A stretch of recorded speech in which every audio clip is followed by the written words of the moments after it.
Thank you. Good morning. Before I get started on how I'm going to talk about this topic, is this coming on? Before I talk about the topic, a few months ago, I was talking to my daughter, 18-year-old, about over a dinner table saying, "You're using phone a lot." Instantly, she shot back and said, "Well, so do you, and so is mommy." And I said, "No, I'm doing all the work stuff." She said, "No, you're on YouTube, I'm on Instagram, mommy's on Facebook." And it got me thinking how we got here, and I went on an expedition to really explore how we all got here, even within a family. So I'm going to talk to you about three things. Attention economy, which we all live consciously, mostly subconsciously, every day. Some of it we contribute to, we benefit from, in some cases, we're victims of, and the effects of that, and why it is more important to build meaningful engagement to audience at this stage. Why is it important? And we heard a lot about in the past 2 days in terms of why engagement is very important. And how do we do that with what I call as augmented intelligence, not just the artificial intelligence, but combination, harnessing the power of human intelligence and machine intelligence together. That's what we're going to explore. In order to get there, let's go back in the history a little bit. Grabbing attention and converting them to action has been going on for a long time. And I'll start with Jules Chirac. I'm sure I'm butchering the pronunciation there, Thomas, but Jules Chirac was a French artist. He's considered as the father of modern poster, as we know it. In 1866, he introduced the very first color poster in the streets of Paris. And it grabbed people's attention as they were walking past. It grabbed their attention, and they paused to look. Thus, attention is about distracting you away from whatever you're doing. And it became so popular, the locals were in awe and admiration of this poster. A lot of imitators and admirers started replicating this all around streets of Paris. As it happens, when something works, it gets replicated. 2 years in, entire streets of Paris were blanketed by colored posters. The people that used to admire it started resenting it. But the good news was the whole innovation started spreading all around Europe, all around America. And the first time that concept was used during wartime was in 1914, where Lord Kitchener, who was in charge of World War I, was looking to recruit their army. And they published the very first newspaper ad. That was the very first government-led advertisement to recruit men. They said, "Your country and your king needs 100,000 soldiers. So join us, help us win the war." And they published it August 1914. In about 2 months, so the target was 100,000 soldiers. In about 2 months, they got 750,000. Privately, they're quite alarmed by this, by the effect of this incredible tactic that they've been able to use. The campaign was so powerful, they said, well, we should be very careful and cautious how we use it. And then they realized the 750,000 was nowhere close to what they really needed, and they needed a steady stream of recruits. So they went to the poster. And many of you may be familiar with this poster idea. And this poster was launched in beginning of 1916. And the War Council published a number. There were about 12 million posters published all around London, anywhere you can see, which started helping them recruit more and more soldiers into the army. By end of World War I, 54 million posters were published.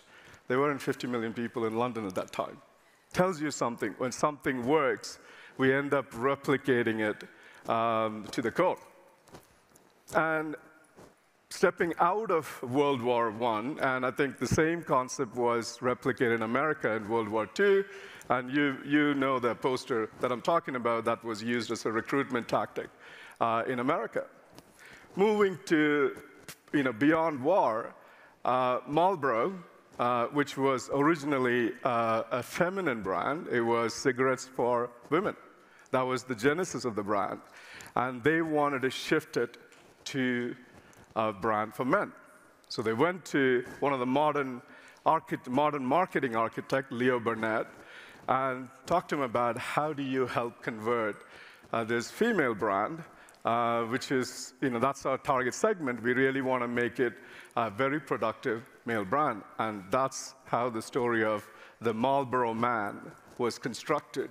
And it was one of the most successful advertisement campaigns. It ran from 1954 to 1999 all around the world. I just wanted to go back to it, start from there, because that was really the genesis of everything we're talking about, grabbing attention and driving people towards action. The mediums, the formats, and the timeliness of this have evolved dramatically. It started from someone delivering a newspaper at your doorstep once a day, to a radio that was confined to a static space, to a TV in every room trying to grab your attention, to where we are today, attached to a device. Sometimes I feel like the device is carrying me, not the other way around. We are continuously attached and getting this burst of attention from it, from mass targeting, where it was a few decades ago, to incredibly hyper-targeted, personalized, persuasive, influencing campaign. Everything we are talking about, how we are contributing to it, how we are benefiting from it, and in some cases, how we are a victim to it. I do want to pause, and let me read it for you. This was Edward Bernays, who is considered as the father of public relations. He published his book called Propaganda in 1928. The conscious, intelligent manipulation of the organized opinion and habits of the masses is an important element in a democratic society. That sounds legal to me. Those who manipulate this unseen mechanism of society constitute an invisible government, which is the true ruling power in our society. I'm sure that many media players took note of this memo, and many invisible government that exists today in terms of trying to grab attention, and all these harvested attention driving us towards key actions, whether to help you vote for a candidate or a party, or help you or drive you to donate to a cause that you really care about, and sometimes you didn't know that it existed, and driving you towards buying a product. Sometimes you want, sometimes you don't need, right? All that harvested attention is driving towards these actions. And how is this made possible? Kaz talked about we have 5 billion connected people. We have 50 billion connected devices. Each of those devices capturing our information, our activity. Sometimes I feel like we are living training data sets for these machines. They learn from every single activity that we do. And we have more data. We have more data about people than ever before through these devices at an unprecedented scale that's going on. So all this compounding innovation of this exponential growth of devices, content at a scale that we've never seen before, and the computing, which is it's growing at an incredible pace, which is what we all use today. All of this leading to what? An abundance of information just coming at us every day. And back to my story, that's what we were all guilty of. That's what we were all victim to. Whether me, my wife, or my daughter, were sort of passively consuming this abundance of information. When you have abundance of information, what happens? That leads to poverty of attention, according to Herbert Simon. And that's the state we are in at the moment. When you have wealth of information, it leads to poverty or scarcity of attention. Now let's look at our consumption pattern on how it has changed. In the 1800s, our ability to consume very long-form content was really high, and then we've seen that decline or evolve, however you see it, to a degree where, in the 1950s, a 60-second TV spot was the right way to grab people's attention. That's come down to 30 seconds. It's come down to 5 seconds on YouTube, because that's when you get to skip the ad and actually see the content that you want to see. So our consumption model is changing.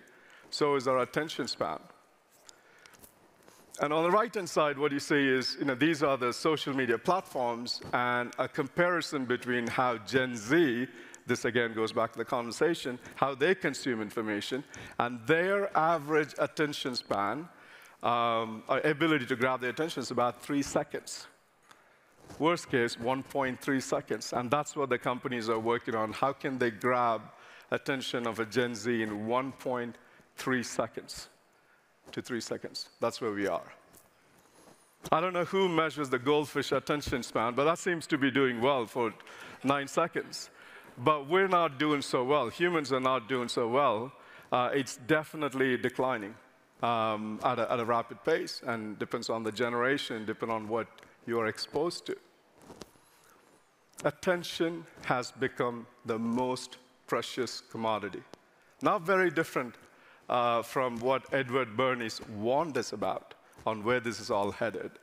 So those who have power to manipulate, commoditize, monetize, they do hold, they do build incredible monopolies for sure. The battle for attention is over $2 trillion at the moment. The global media industry is roughly over $2 trillion. That's the backdrop. So when we are hyper-segmenting, throwing a campaign out there, we are just running a campaign in this pool. So that's the backdrop. That's the attention economy we're all part of. Sometimes we are consumers, sometimes we are contributors to it. How do we build a meaningful audience engagement in this context? Here's a snapshot from Hootsuite, and they have published this as public information. They have published it for many industries. So take a look. And I want to call out 2 points here. One, the measure of engagement rate across these platforms merely means more time on screen. The longer you spend time on screen is measured as good engagement rate. Not necessarily helping the audience, it's actually helping those products and platforms. That's number one. So our measurement of engagement is kind of misplaced. It's not really helping our customer. And the second one is, look at these conversion rates. And these are some of the best platforms. What does that tell you? You get 1%, 1.5%. We're happy about it. That's the conversion rate. It's incredibly low. What about the 98 to 99% that sees these ads? Completely irrelevant information. We don't think often enough about the 98% that's actually seeing these ads, which is completely irrelevant, right? And that, somebody mentioned that yesterday. There's a lot of irrelevant material, and we are seeing that. And imagine multiplier of these campaigns going after someone who is not really interested, who's not really in the market. So that's where the whole engagement piece is kind of misplaced, And the measures, because of the marketing metrics, are about counting the reach, counting the number of audience and all of that. Are we paying attention to who really matters rather than just counting the numbers? Question. We have mastered the audience funnel. I'm sure each of you have your own version of sales funnel, marketing funnel. The incredible amount of information about how do you work the top of the funnel, middle of the funnel, and bottom of the funnel, and how do you work that through.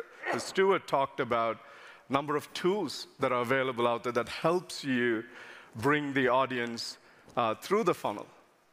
How does it feel for the audience on the other side? They feel like they're in an engagement tunnel.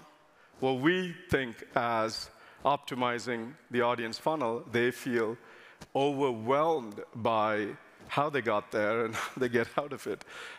So there certainly is a misalignment between what we are trying to achieve and what our audience are trying to do. And it doesn't have to be that way.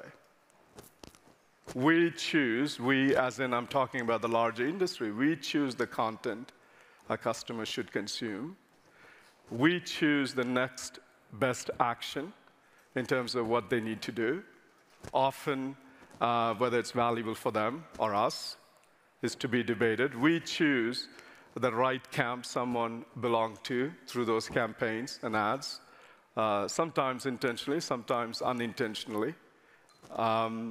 And this obsessive drive for audience engagement of these metrics, misplaced metrics, is creating an incredible amount of attention fragmentation. I'm sure you can all relate to it as consumers. It's incredible fragmentation because where do you focus? As a consumer, as a professional, you got a job to do, as a parent. It is fragmenting our attention like ever before. And I'm not saying, we're all part of it. There are a lot of companies that have customer centricity at the core of what they do. But in generality, we can relate to that there's a real fragmentation happening around attention. So how do we shift from this attention fragmentation to, I contemplated a lot about what is the right word to place here. Is it engagement? Is it experience? Or is it productivity? Because at the end of the day, if you're in business, you're trying to do your job. And you want to be efficient about getting it done. You want the right information. You want the right contact at the right time to get your job done. So everything else is a means to that end. Whether you're offering frictionless experience, you're offering engaging content, all of that should be driving towards increasing their productivity. Good news, I don't have an answer for this. I only have the question. It's a question for all of us to think about how do we shift the system from fragmenting it to actually driving better productivity. Not a perfect definition. First and foremost, audience productivity is not about us. It's not about the product. It's not about our brand. It's about them. How do we shift the conversation from buy now, download now, evaluate now, making that easier to help them learn more about what they're trying to do, help them make the right connections, help them create value. They're trying to use a product to do a job. They're not interested in buying a product. That's still a means. So how about we focus on the end, not the means? Those are the questions which start off from the innocent discussion I had with my daughter. And how can what is going on in artificial intelligence, I'm talking about the broader topic, not just generative AI, how do we take the compounding innovations, combine it with our own passion, talent, commitment, intent, to build something that can meaningfully drive customer productivity? How can we do that? A great example, a personal favorite of mine, any Formula One fans can relate to it. Thank you. It's a fantastic example of a perfect harmony of human passion, talent, and machine intelligence working together. Working together. You need the pit crew, you need the racing engineer, you need the designer, you need the driver, you need the coach, you need the management, and some incredible data scientists all working together around a common goal. How do you make the driver more effective? How do you get the car to win in the race? And they are so unified around the goal for the 3 hours that they work together.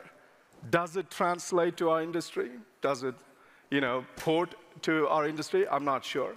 But that's certainly a good example of how they learn from race to race and make the necessary changes to the people and the machine that is required. I'll give you an example that was a bit encouraging. I'm not here to promote Microsoft Copilot, but that was a good example. I really appreciated the intent behind the launch. Microsoft offers a lot of productivity tools that we use day to day, unless you ditch them and went to Google. We use them. And Copilot's objective and the goal is to see how do we make what you do every day more productive? How do you eliminate some of the repetitive tasks? How can they bring more intelligence to it? How can you make more productive? So I was like, well, we're on to something here. Maybe there's a model here that we can follow on how do we create a similar model for our customer productivity. And then I was quite depressed that Stuart was talking about what I call as Moore's law of MarTech, right? What Kaz was showing about how the transistors are doubling up, our MarTech stack is doubling up every 2 years, right? So how can we come out of it, and what does a co-pilot, not for marketing, not for sales, not for finance, but for customer productivity looks like? It may start with contextually understanding where our customers are. They're not sitting and waiting on a funnel. They have a day job, and they have a context, a time of the month, time of the year. So how do we better understand their context and all the data we're capturing using CDP? How can that help to facilitate more meaningful conversations, to drive maybe slightly more productive campaigns where we don't piss off 90% of the audience? We can do better than that. So how do we drive more productive campaigns? How do we help them create more innovative solutions, generate more useful content? And ultimately, business is built on connections, and how do we help build more valuable connections? Maybe it's too idealistic, maybe it's naive, but it just feels like everything that's happening around new technology, new utility, and the dearth of content that's coming to us, maybe it is time to focus the attention on how do we help the customer on the other side and help them to be more productive. And why am I talking about this here? Does CDP have a role to play here? If that's the platform that started about a decade ago to solve the problem of connecting all the data, collecting all the data, and trying to make sense out of it, does it have a role to be a co-pilot? I don't know. It's a question. I mean, yesterday, Kaz made a very big, bold statement that they're reinventing this category. And it's a question for the whole industry. Collecting and unifying data is still a means to an end, but can CDP help being a co-pilot for customer productivity? And what does that look like? How do we offer more assisted services using the interactions we capture today? How do we make it more relevant for our customers? And how do we enable more automation? If you've been doing data management for 2 decades, and we're doing a lot of stuff we did 10 years ago, 15 years ago, and there's plenty of automation that can be introduced into this model. And ultimately, making sense out of all of it, how can we bring more intelligent services that are targeted at driving customer productivity? Maybe if we do that, then we don't have to continue to battle at the attention economy. Maybe the economy is about productivity. More productive our customers are, we benefit from it, and the whole industry benefits from it. Maybe you focus on productivity. As a consumer, I can tell you, if a company is going to make me more productive, I'm willing to pay. I'm willing to pay for that. I don't need the freebie so that you fragment my attention. Maybe I'm willing to pay for my extra efficiency that you're going to give me. And if a productive economy, which is driven and underpins around driving audience productivity, and this incredible power around AI that's coming our way, we can choose to use it to further fragment it or actually make it more meaningful about offering productive intelligence. Thank you very much.